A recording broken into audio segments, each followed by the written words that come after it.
नमस्कार, आप देख रहे हैं क्लीन न्यूज यूपी और मैं हूं आपके साथ नेहा परिहार। वक्त हो चला है उत्तर प्रदेश से जुड़ी कुछ खास खबरों का। खबरों से अपडेटेड रहने के लिए वीडियो को अंत तक जरूर देखें। लखनऊ में योगी आदित्यनाथ आज कार्यकर्ताओं के साथ बैठक करेंगे। कल सीएम पद से इस्तीफा दिया, शपथ ग्रहण की तारीख पर सस्पेंस। यूपी में विधानसभा चुनाव के रिजल्ट के साथ ही जनता ने एक बार फिर बीजेपी को चुन लिया है। यूपी विधानसभा चुनाव 2022 के नतीजों में भाजपा गठबंधन को 2/3 से ज्यादा सीटें मिली हैं और इसके साथ ही राज्य में पूरे 37 साल बाद किसी सीएम की अगुवाई में दोबारा सरकार लौटी है। वहीं दूसरी तरफ सीएम योगी का पहला कार्यकाल समाप्त हो गया है और उन्होंने औपचारिक तौर पर लखनऊ के राजभवन में राज्यपाल आनंदीबेन पटेल को अपना इस्तीफा सौंप दिया है। खाली पदों पर भर्ती, गन्ना किसानों को 14 दिन में भुगतान। योगी सरकार 2.0 की पहली कैबिनेट में हो सकते हैं ये बड़े फैसले। उत्तर प्रदेश में शानदार विजय के बाद योगी सरकार पार्ट 2 की पहली बैठक कैबिनेट बैठक में ही संकल्प पत्र में शामिल वादों पर अमल करने की तैयारी होगी। शासन ने तुरंत अमल करने वाले कामों की सूची बनाई है। किसानों के छुट्टा पशुओं की समस्या पर शासन नए गौरक्षक संरक्षण केंद्र खोलने और काऊ सफारी जैसे विकल्पों पर विचार कर रही है। गन्ना किसानों को 14 दिनों में भुगतान करने और समय ज्यादा होने पर ब्याज सहित भुगतान करने का फैसला लिया जा सकता है। कई विभागों में खाली पड़े पदों पर भर्तियों को लेकर भी कैबिनेट में फैसला लिया जा सकता है। इसके साथ ही शासन स्तर पर इसको लेकर मंथन चल रहा है। होली से पहले एक्सप्रेस ट्रेनों में आरामदायक सफर की सौगात, रेलवे ने बहाल की ये सुविधाएं। भारत दर्शन और 7 ज्योतिर्लिंग दर्शन करने की इच्छा रखने वाले पूर्वांचल के लोगों के लिए राहत भरी खबर है। वे ज्योतिर्लिंग के अलावा दक्षिण भारत के अन्य प्रमुख धार्मिक स्थानों और पर्यटक स्थलों का भी भ्रमण कर सकेंगे। इंडियन रेलवे कैटरिंग और टूरिज्म कॉर्पोरेशन ने गोरखपुर से 21 मार्च को भारत दर्शन यात्रा ट्रेन संचालित करने की घोषणा की है। IRCTC के क्षेत्रीय प्रबंधक के अनुसार यात्रियों की मांग को देखते हुए 7 ज्योतिर्लिंग दर्शन यात्रा ट्रेन संचालित करने का निर्णय लिया गया है। ये ट्रेन 21 मार्च को रवाना होकर 12 और 13 दिन की यात्रा पूरी कर 31 मार्च को गोरखपुर वापस आ जाएगी। लाभार्थी वर्ग से दिखा बड़ा लाभ, भाजपा पूरे देश के लिए बना रही चुनावी प्लान, जाने क्या तैयारी। उत्तर प्रदेश समेत 4 राज्यों के विधानसभा चुनाव में बड़ी जीत हासिल करने के बाद भाजपा को लाभार्थी वर्ग से उम्मीदें बढ़ गई हैं। खासतौर पर यूपी से आए चुनाव नतीजों को लेकर पार्टी हाईकमान का मानना है कि केंद्रीय योजनाओं का लाभ लेने वाले लोगों ने चुपचाप भाजपा को बड़ी संख्या में वोट दिया है, जो नतीजे के तौर पर दिखा है। ऐसे में भाजपा इसे पूरे देश में ही एक चुनावी रणनीति के तौर पर लागू करने की कोशिश में है। वहीं ये वजह है कि केंद्र सरकार ने सोशल वेलफेयर स्कीमों को देश भर में आक्रामक प्रचार करने का फैसला लिया है। सरकार का मानना है कि लाभार्थी एक ऐसा वर्ग है जो महिला, आदिवासी, दलित, ओबीसी और अल्पसंख्यकों को मिलकर तैयार होता है। खत्म हुआ इंतजार, लखनऊ एयरपोर्ट पर नई कार्गो सुविधा शुरू। लखनऊ एयरपोर्ट पर नई कार्गो सुविधा शुरू की गई है। ये एक छोटे कार्गो टर्मिनल की तरह जिसका आगे चलकर विस्तार किया जाएगा। आपके अपने अखबार हिंदुस्तान ने खत्म करो इंतजार के अंतर्गत वर्ष 2019 में ये सीरीज प्रकाशित की थी। लाइव हिंदुस्तान ने ट्विटर पर हैशटैग चलाया था जो कि टॉप में ट्रेंड हुआ। तभी एआई ने इसके लिए प्लान बनाया, धनराशि स्वीकृत की, एयरपोर्ट का निजीकरण हो गया। अब उसी योजना को और संवारते हुए अडानी प्रबंधन ने इसे पूरा किया। अब यहाँ पर कार्गो क्षमता 40% बढ़ा दी गई है। अडानी एयरपोर्ट प्रवक्ता ने बताया कि ये अब 580 टन प्रतिमाह हो गई है। शुक्रवार को इस नई सुविधा का उद्घाटन किया गया।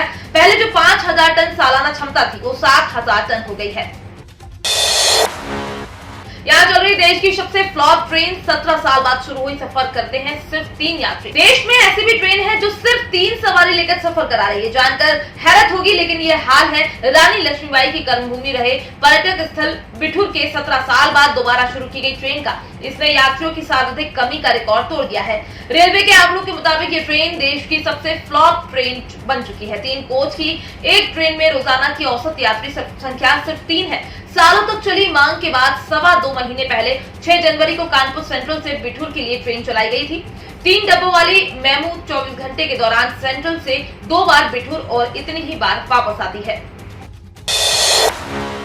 8वीं पास छात्रों को 12,000 रुपए सालाना मिलेगी छात्रवृत्ति, 21 मार्च तक आवेदन का मौका। उत्तर प्रदेश के राजकीय सहायता प्राप्त और स्थानीय निकाय के स्कूलों में कक्षा 8 में पढ़ने वाले छात्र छात्राओं को राष्ट्रीय आय और योग्यता आधारित छात्रवृत्ति योजना परीक्षा 2022-23 के लिए अब 21 मार्च तक वेबसाइट www.entdata.co.in पर ऑनलाइन आवेदन कर सकते हैं। मनोविज्ञान शाला की निदेशक उषा चंद्रा ने बताया कि पहले आवेदन की अंतिम तिथि 15 मार्च थी, जिसे बढ़ाकर 21 मार्च कर दिया गया है। ऑनलाइन आवेदन में आवेदकों के स्तर से हुई त्रुटियों में संशोधन की तिथि 22 और 23 मार्च निर्धारित की गई है। इस छात्रवृत्ति योजना के तहत यूपी के 15,143 मेधावियों को कक्षा 9 से 12 तक के प्रतिमाह 1,000 या प्रतिवर्ष 12,000 रुपए छात्रवृत्ति मिलेगी। ईवीएम बदले जाने को लेकर अखिलेश ने की जांच की मांग। अखिलेश यादव ने ईवीएम बदले जाने को लेकर एक चुनाव अधिकारी के वायरल ऑडियो की हाईकोर्ट से जांच कराने की मांग की है। उन्होंने जिक्र किया है कि चुनाव अधिकारी किसी से ईवीएम बदलने की बात कर रहा है, जिसका ऑडियो सोशल मीडिया पर वायरल हो रहा है। अखिलेश ने हाईकोर्ट और राष्ट्रपति से मामले का संज्ञान लेने की अपील की। कहा कि वायरल ऑडियो की जांच कराकर दोषी के खिलाफ कार्यवाही की जाए, उसी निर्दोष व्यक्ति की सुरक्षा की जिम्मेदारी ली जाए। किसी एक व्यक्ति का जीवन हमारे लिए सरकार बनाने से ज्यादा अहम है। 50 साल की उम्र तक के अभ्यर्थी कर सकेंगे आवेदन। सैलरी 2.80 लाख रुपए तक मिलेगी। हिंदुस्तान पेट्रोलियम कॉर्पोरेशन ने 25 पदों पर भर्तियां निकाली हैं। इसमें chief manager, deputy general manager, assistant manager और सीनियर ऑफिसर के पदों पर नियुक्तियां की जाएंगी। इसके लिए 50 साल तक की उम्र के उम्मीदवार HPCL की ऑफिशियल वेबसाइट हिंदुस्तान पेट्रोलियम पर जाकर 18 अप्रैल तक आवेदन कर सकते हैं। हिंदुस्तान पेट्रोलियम कॉर्पोरेशन में 25 पदों के लिए निकाली भर्ती में सिलेक्शन होने पर हर महीने 60,000 से लेकर 2,80,000 रुपए तक की सैलरी दी जाएगी। हिंदुस्तान पेट्रोलियम में chief manager, deputy general manager पदों के लिए आवेदन करने वाले उम्मीदवारों को वैकेंसी से संबंधित ट्रेंड में AME, MTech, PhD किया होना आवश्यक है। साथ ही उम्मीदवारों के पास संबंधित क्षेत्र का 12 से 15 वर्ष का अनुभव भी जरूरी है। इन पदों के लिए अधिकतम आयु सीमा 45 से 50 वर्ष है। इसी प्रकार असिस्टेंट मैनेजर पदों के लिए वैकेंसी से संबंधित ट्रेंड में ME, MTech, PhD के साथ 1, 3 या 5 साल का अनुभव जरूरी है। इन पदों के लिए अधिकतम आयु सीमा 33 से 36 वर्ष तक है। वहीं सीनियर ऑफिसर पदों के लिए उम्मीदवारों को ME, MTech, PhD किया होना चाहिए। इन पदों के लिए उम्र 27 से 32 वर्ष से अधिक नहीं होनी चाहिए। फिर डराने लगे कोरोना के बढ़ते मामले, यहाँ लगाया गया लॉकडाउन। उत्तर प्रदेश समेत पूरे देश में कोरोना के मामलों में तेजी से गिरावट देखी जा रही है। एक तरफ जहां नए मामले लगातार कम हो रहे हैं, वहीं सक्रिय मामलों की संख्या में भी तेजी से कमी दर्ज की जा रही है। यूपी में भी कोरोना के मामले अब बेहद कम आ रहे हैं। वहीं शुक्रवार यानी 11 मार्च 2022 को केंद्रीय स्वास्थ्य एवं परिवार कल्याण मंत्रालय द्वारा जारी आंकड़ों के मुताबिक पिछले 24 घंटों के दौरान देश में 4,194 नए मामले सामने आए। हालांकि अभी तीसरी लहर पूरी तरह से खत्म नहीं हुई है कि कुछ दिनों पहले ही चौथी लहर की भविष्यवाणी हो गई है। बताया जा रहा है कि जून के तीसरे हफ्ते में चौथी लहर शुरू हो सकती है, जो अक्टूबर तक चलेगी। तो ये थी दिन भर की 10 बड़ी और अहम खबरें। खबरों से अपडेटेड रहने के लिए क्लीन न्यूज यूपी को सब्सक्राइब करना बिल्कुल ना भूलें।